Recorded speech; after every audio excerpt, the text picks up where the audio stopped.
Ko će reći, jesam, Boga mi drago, ovo da budemo elita dunjalučka. Između ovo dvoje nema kontradiktornosti, ali ako je nije takav, onda ima kontradiktornosti. Pogledajte samo da vas upitam jednu stvar. Šta je to što ostaje? Šta je to što traje nakon nas? Šta je to što Allah čini trajnim? Da li čini trajnim onoga koji je nadprosječan po tim dunjalučkim standardima ili onoga koji je prosječan? Ili onoga koji je nadprosječan rad Allaha subhanahu wa ta'ala i u okviru božanskih zakona? Evo pogledajte. Prije 10 godina. Zna li iko od vas ko su desetorica ljudi koji su bili najimućniji na zemaljskoj kugli? Prvi desetorica. Ne zna niko. A šta kad bi se pitao prije jednog vijeka ili 2 vijeka? Ko su bili ti ljudi? Niko ne zna. Oni su imali ogroman uticaj. Bili su nadprirodni u smislu, nadprosječni po tim dunjalučkim standardima. Ali o njima niko ne vodi računa. Niti im iko išta zna osim zla koje su počinili ako nisu činili hajra. A ako su činili hajra i bili u skladu sa Božjim propisima, onda su oni bili nadprosječni rad Allaha subhanahu wa ta'ala. A pogledajte s druge strane. Ima neko od nas da ne zna za Omera, za Ebu Bekra. Sad će neko reći, pa oni su bili dunjalučka elita. Jesu. Ima neko da ne zna za Ebu Hureyru. Je li on bio dunjalučka elita? Nikad funkciju, nikad punimo. Ima neko da ne zna za Ebu Dherra el Gafariju. Ima neko da ne zna za Bilala el Habešija koji je bio rob.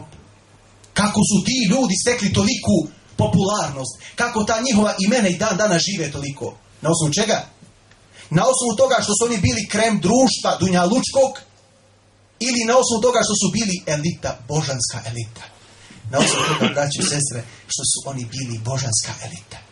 Pa im je Allah koji je vječit, a prošlog puta, sjećate se, spomenuli smo ljubav. Ako hoćemo da traje, treba da je vežemo i da je podupremo motivom koji je vječit. A to je da bude u ime Allaha koji je vječit. I ovdje, djela koja radimo, ako su u ime onoga koji je vječit, Allaha subhanahu wa ta'ala, on daje tragove, rezultate, posljedice tih djela trajne. Oni se ne prekidaju.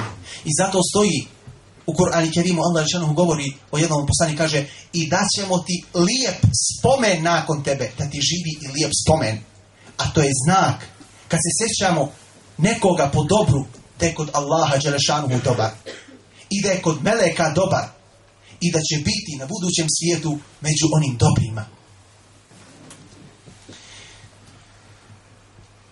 Dakle, imamo pravo da izaberemo svi mi.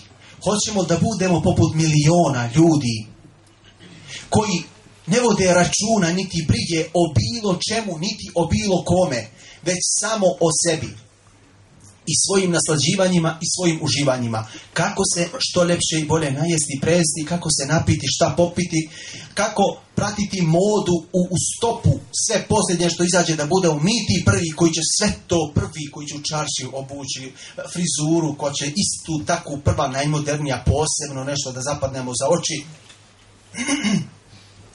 I kada nastupi konac ovoga dunjaluka, onda nam ta smrt pokupi sve te blagodati, ta naša uživanja i ukine nam bilo kakav spomen na ovome svijetu.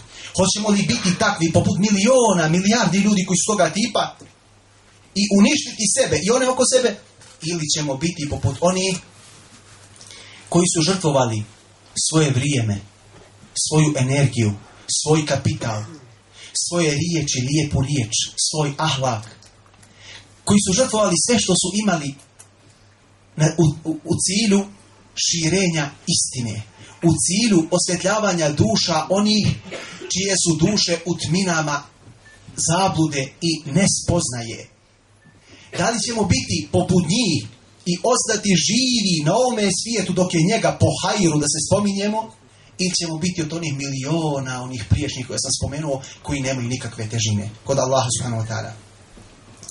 Drugim riječima, braćo i poštovane sestre, mi ne smijemo dozvoliti da budemo povodljivi. U kom smislu povodljivi? Da budemo sad to masom onih koji se ne primećuju. Samo primećuješ jednu rulju, masu, koja nije uticajna, koja ne vrši uticaj, već koja trpi uticaj. Moramo, a vidite, malo prije one slučajeve koje sam spomenuo, oni su za kratko vrijeme to uspjeli postići.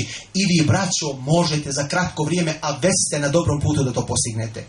A neki od vas su, hvala Allahu, već to i postigli. Resulullah kaže sam u jednom hadisu, la yekun ahadukum imma'an. Kaže, nemoj neko od vas da bude povodljiv. Kako povodljiv?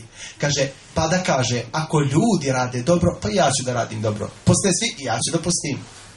Patale svi cigare, i ja ću da patalim cigaru. Klanjaju u moje društvo, i ja ću da klanjam. A ako čine grijehe ljudi, onda ću ja da činim grijehe. Ako neće na namaz, pa hajde mogu ja neću na namaz. Ako oni zapale, pa hajde društvo je da zapalim jednu sa njim uz društvo. Nemoj, kaže, da budete povodljivi, niko od vas. Nego, kaže, pripremite sebe. Zašta? Pripremite sebe da ako ljudi oko vas čine hajr, da i vi činite hajr.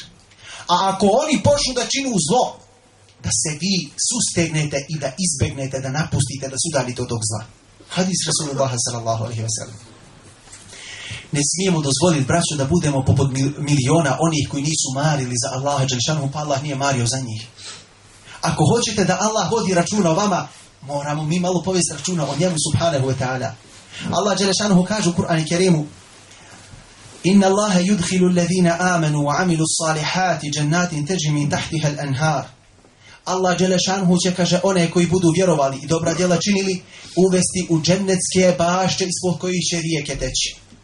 Dakle, onaj ko vodi računa o Allahu, Allah vodi računa o njemu. A s druge strane, šta kaže Allah dželešanu?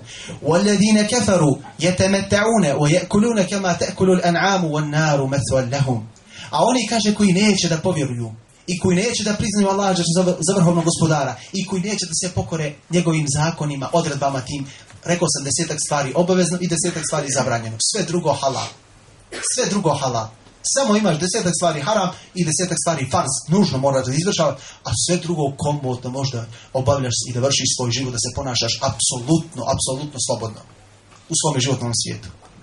Šta se dešava sa njima koji neće to i koji krše to? Kaže Allah dželešanuhu, oni, kaže, uživaju, naslađuju se i jedu, zasićuju se, ono malo prije smo pričali, kao, kaže, kao što to čine i životinje. Pazite, i životinje isto tako ponašaju. One samo udovoljavaju svojim strastima. Nemaju cilja. One nemaju cilja, ne razmišljaju šta će, kako će, kud će. Ne. One samo udovoljavaju svojim strastima, ništa drugo. Kaže Allah šanuhu, mjesto takvih konac će biti patnja u vatri, a ružno je to prebivalište.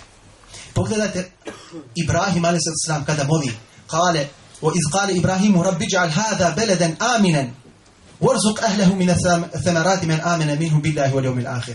Kaže, kad je Ibrahim odio za Meku, kad je ostavio tamo svoju suprugu i sina Ismaila, kad je ostavio i molio, kaže, Gospodaru, učini ovaj grad mirnim, podari mu blagostanje i obskrbi njegove stanovnike plodovima, one koji budu vjerovali u Allaha i u dan sudnji. Pazite, Ibrahim čini dovu samo da Allah obskrbi one u Meku koji budu vjerovali u Allaha i u dan sudnji. Kaže Allah dželešanu, nastavlja, kale, وَمَنْ كَفَرَ فَأُمَتِيُهُ قَلِيلًا ثُمَّ أَضْطَرُهُ إِلَى عَذَابِ النَّارِ وَبِئْسَ الْمَصِيرُ. Kaže Allah dželešanu, i one koji ne budu vjerovali, i njima ću dati da uživaju kratko.